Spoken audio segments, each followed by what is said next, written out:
साथियों नमस्कार, मैं केवल कृष्ण घोड़ेला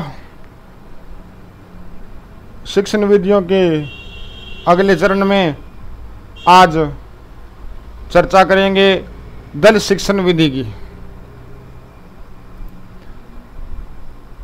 तो दल शिक्षण विधि के अंदर दल शब्द का अर्थ होता है समूह, अर्थात कक्षा में दो या दो से अधिक किसी विशेष विषय के विशेषज्ञ अध्यापक मिलकर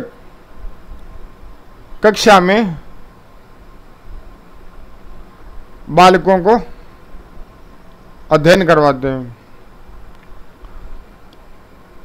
तो दल शब्द का अर्थ होता है समूह, अर्थात जब किसी कक्ष में विशेषज्ञ शिक्षक समूह द्वारा अध्यापन करवाया जाता है तब वह दल शिक्षण के नाम से जाना जाता है। तो इस विधि के अन्य जो नाम है टीम टीचिंग, टीम का मतलब समूह है, और ये हिंदी में नाम हुआ समूह अध्यापन। तीसरा इसका जो उपनाम है सहयोगी शिक्षण। सहयोगी का मतलब अगर कोई भी काम मिलकर करते हैं तो उसे सहयोग कहते हैं। उसी प्रकार इसका जो उपनाम है सहयोगी शिक्षण रखा गया। इसके बाद चर्चा करते हैं कि ये विधि कब इसका विकास हुआ। दल शिक्षण विधि का विकास सर्वप्रथम 1955 ईस्वी में हार्वर्ड विश्वविद्यालय अमेरिका के शोध छात्र मिशिगन व हार्वे द्वारा किया गया। तो ये हमें नाम याद रखना होगा, मिशिगन व हार्वे ने सबसे पहले इस विधि का विकास किया। अब इसकी जो परिभाषा है उसके बारे में जानेंगे। तो दल शिक्षण विधि का उद्देश्य यही होता है कि किसी भी विषय के किसी टॉपिक को ज़्यादा से ज़्यादा गहराई से समझाया जाए बच्चों को। तो क्या है कि विशेष विषय के जो विषय अध्यापक होते हैं 2 या 4, वो मिलकर कक्षा में टॉपिक टू टॉपिक क्रमबद्ध तरीके से सभी सहयोग की भावना को लेकर उस टॉपिक को पूरा करते हैं। तो बच्चों के दिमाग में अच्छी तरह से वो टॉपिक बैठ जाता है। इसका यही उद्देश्य है। अब इसकी परिभाषा के बारे में जानेंगे। कार्लो ओल्सन महोदय के अनुसार अतिरिक्त ज्ञान एवं कौशल से युक्त 2 या 3 अध्यापक परस्पर सहयोग से किसी शीर्षक की शिक्षण योजना का निर्माण करते हैं एवं एक ही समय में छात्र समूह को पढ़ाते हैं, तब वह विधि दल शिक्षण विधि कहलाती है। तो यह 2 से अधिक अध्यापक परस्पर सहयोग करते हुए क्या है, कोई भी शीर्षक है उसकी एक शिक्षण की योजना बनाते हैं। योजना का निर्माण करके एक ही समय में छात्र समूह को पढ़ाते हैं। दूसरी परिभाषा जो इसकी इंपॉर्टेंट है, डेविड वारविक के अनुसार टोली शिक्षण, इसे टोली शिक्षण भी कहते हैं। टोली शिक्षण व्यवस्था का एक स्वरूप है जिसमें कई शिक्षक अपने स्रोतों, अभिरुचियों तथा दक्षताओं को एकत्रित करते हैं और छात्र की आवश्यकताओं के अनुसार शिक्षकों की एक टोली द्वारा प्रस्तुत किया जाता है। वे विद्यालय की सुविधाओं का समुचित प्रयोग करते हैं। विद्यालय में जो भी सहायक सामग्री है उसका मिलकर सभी समुचित उपयोग करते हैं। इसके बाद में सेलिन तथा ओल्ड के अनुसार दल शिक्षण की परिभाषा, दल शिक्षण अनुदेशनात्मक संगठन का वह प्रकार है जिसमें शिक्षण प्रदान करने वाले व्यक्तियों को कुछ छात्र सौंप दिए जाते हैं। ठीक है, तो शिक्षण प्रदान करने वालों की संख्या 2 या उससे अधिक हो सकती है जिन्हें शिक्षण का दायित्व सौंपा जाता है। वे एक ही छात्र समूह को संपूर्ण विषय वस्तु या उसके किसी महत्वपूर्ण अंग का एक साथ शिक्षण करते हैं। तो ये जो महत्वपूर्ण परिभाषाएं थी आपके सामने, हमने इनको जाना। इसके बाद में जो इसकी कार्य प्रणाली होती है दल शिक्षण विधि की, उसमें क्या है 3 प्रकार होते हैं। इसमें एक सबसे पहले योजना बनाई जाती है। जो समूह है जो शिक्षकों का 2 या 2 से अधिक, वो सबसे पहले योजना बनाते हैं किसी शीर्षक पर। उसके बाद में क्लास में उसकी व्यवस्था करते हैं और मूल्यांकन करते हैं अंत में। अब जो दल शिक्षण के 3 प्रारूप होते हैं, जैसा कि हम संक्षिप्त में जानेंगे।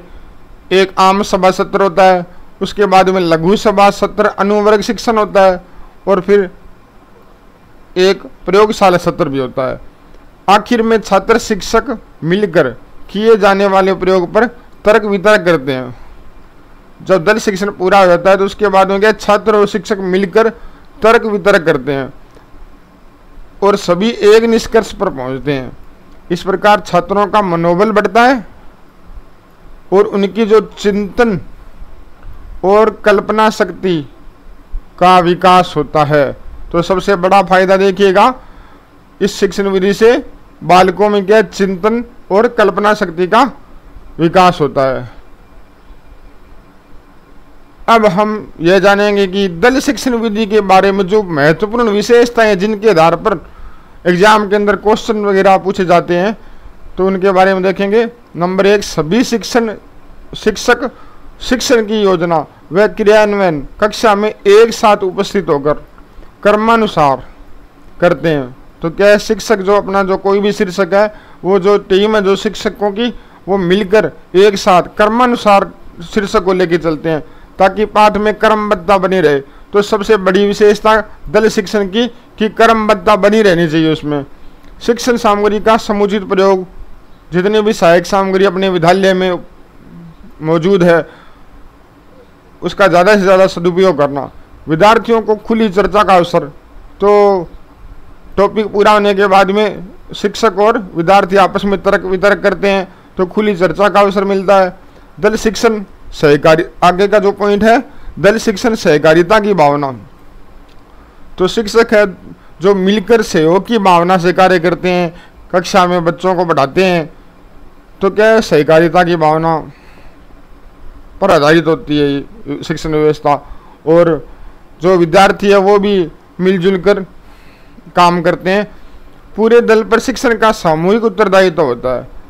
तो क्या है कि पूरा दल होता है, जो टीम बनी होती है शिक्षकों की, उसका सामूहिक उत्तरदायित्व होता है शिक्षण व्यवस्था पर क्लास में। ऐसे नहीं है कि एक शिक्षक की जिम्मेवारी होगी, ऐसा कुछ नहीं होता।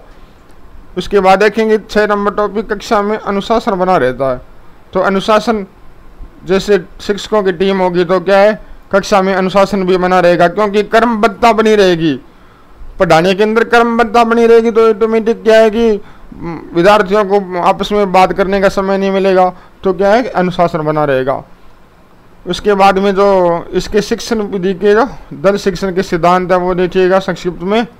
अधिगम का निरीक्षण, शिक्षक की जिम्मेवारी, छात्रों को तत्पर रहने का, समस्या समाधान का, सामग्री के चयन का और सामग्री के प्रयोग का, विषय वस्तु के व्यवस्थित क्रम का, अनुशासन स्थापना का, निश्चित समय अवधि का।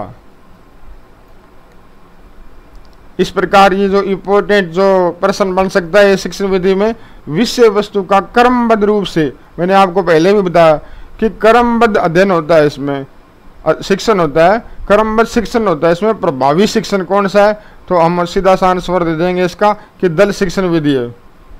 अब इसके दोष भी जानना जरूरी है, कुछ विशेषताएं हमने देखी, इसके बाद दोष भी देखना जरूरी है। सबसे पहले जो दोष है, आर्थिक भार अधिक होता है क्योंकि खर्चा बहुत आता है। अगर विशेषज्ञ की टीम हमारे विद्यालय में बुलाते हैं तो उसमें क्या खर्च भी अधिक हो सकता है। समन्वय करने में भी कठिनाई होती है, सभी को मिलाकर देखना बहुत मुश्किल काम है क्योंकि समन्वयता एक बहुत बड़ी जिम्मेवारी भी होती है, लेकिन सभी शिक्षक निभा नहीं पाते। दल के सदस्यों में सहयोग की भावना कम होती है। यही बात सेम जो अभी ऊपर बताई, संपूर्ण पाठ्यक्रम नहीं होता क्योंकि समय निश्चित होता है इस शिक्षण विधि में। तो क्या है, इस कुछ शीर्षकों पर चर्चा की जा सकती है मिलकर अध्यापक, ऐसे नहीं है कि संपूर्ण पाठ्यक्रम सभी मिलकर करवाएंगे तो क्या है वो पूरा नहीं हो पाता क्योंकि इसमें समय की ज़्यादा ज़रूरत होती है। अब संसाधनों की उपलब्धता सभी विद्यालयों में नहीं होती, तो क्या है कि सारे विद्यालयों के अंदर जो सहायक सामग्री होती है पढ़ाने के लिए उनकी व्यवस्था नहीं होती, तो ये भी एक दोष है। तो साथियों, इस प्रकार दल शिक्षण विधि के बारे में हमने आपको आज बताया। धन्यवाद।